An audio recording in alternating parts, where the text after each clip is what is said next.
Hi, my name is Farida and I'm going to be reciting The Road Not Taken by Robert Frost. Robert Frost was born on March 26, 1874 in California and died in 1963. He was a great poet and has received many awards such as the American Academy of Arts and Science and Letters Gold Medal for Poetry. Frost is one of the most significant poets who discuss many real-life themes, and his poems could be applied to real life. Frost was inspired by Edward Thomas, a British poet, when writing the poem The Road Not Taken. For example, The Road Not Taken is one of the poems that relates to making life decisions and basically choosing between two paths. I will now recite the poem. Two roads diverged in a yellow wood, and sorry I could not travel both, and be one traveller long I stood, and looked down one as far as I could, to where it bent in the undergrowth. Then took the other just as fair, and having perhaps the better claim, because it was grassy and wanted wear, though as for that passing there, had warned them really about the same. And both that morning equally lay, and leaves no step had trodden back. Oh, I kept the first for another.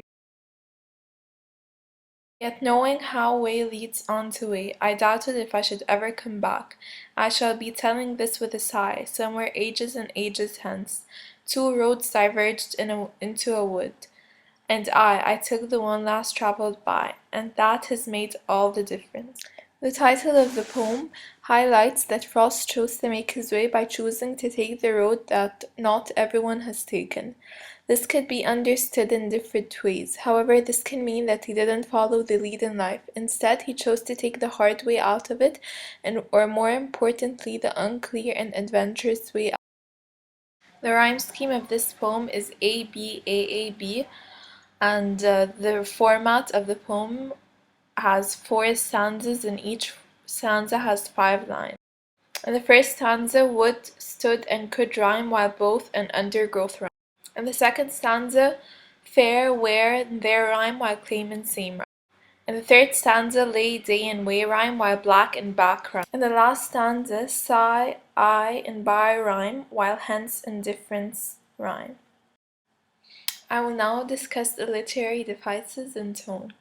Most poems are made up of poetic and literary devices that add to the overall theme, mood, and tone of the poem. For example, the most common devices used are symbolism, metaphors, alliteration, similes, personification.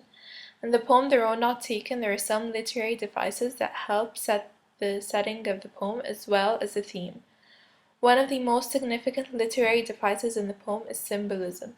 Throughout the whole poem, the road is being an extended metaphor and symbol. The symbol of the road is used to portray the idea of the choices and decisions. For example, in line 6, Frost says, "Then took the other is just as fair." Frost is comparing the road to a decision, and so this is both a symbol and a metaphor. Imagery is also a very important literary device used by Frost. The readers get an image of the setting.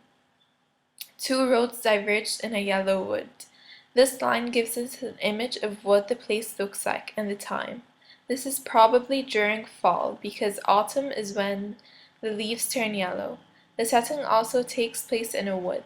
In the second stanza, line 8, because it was grassy and wanted wear, there's a personification.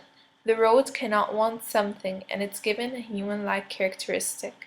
In stanza 3, line 11 is also personification, because a road cannot lay. Assonance is also one of the poetic devices found in this poem. For example, in line 8, there's a repetition of the vowel sound A in the words wanted and was. There's also assonance in line 4. The vowel that's being repeated is the O in looked and could. There's also consonance, for example, the is repeated a lot throughout the poem. Assonance and consonants both help the readers read the poem easily and make it flow better.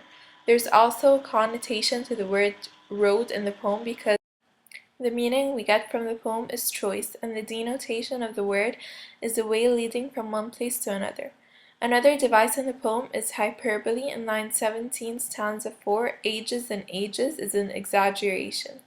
The tone of the poet is neither happy or sad, it's rather pleased or straightforward. The poet is serious about making a choice, and it may be even a life decision choice, so his tone is strict or straightforward. The poet also seems to be pleased with his choice of the road he has chosen. The tone of the author has affected the readers as well as the mood of the story. In the beginning of the poem, it was more exciting for the readers to get to know which road was going to be chosen by the narrator. However, towards the end of the poem, it became more serious because it was going to become a life decision choice. To wrap this video up, I will give a brief summary of the literal meaning of the poem. The road not taken is about someone who's trying to choose between two roads in a wood. He can't travel both roads because he has to travel only one. He looked over both roads to see which one he would choose. The traveler then decides to choose the road that he thought was less traveled by, and he realized once he chooses the roads, he cannot go back. The figurative meaning of the poem is about a person who has two choices. The two roads at the forks symbolize these two choices. The person tries to make a decision about which choice to choose. However, both choices will cause him to have different lives and experience different things. The traveler decides to choose the road less traveled by. Although the whole idea of the poem may be seen as a simple decision, it seems much deeper. The figurative meaning is also about someone who's trying to make a life decision that will affect the whole future of him. Although there may be more than one present theme, the central theme is about making choices. Both figurative and literal meaning of the poem have to do with the idea of making a decision between two things. The theme is illustrated through the use of literary and poetic devices such as diction and symbolism.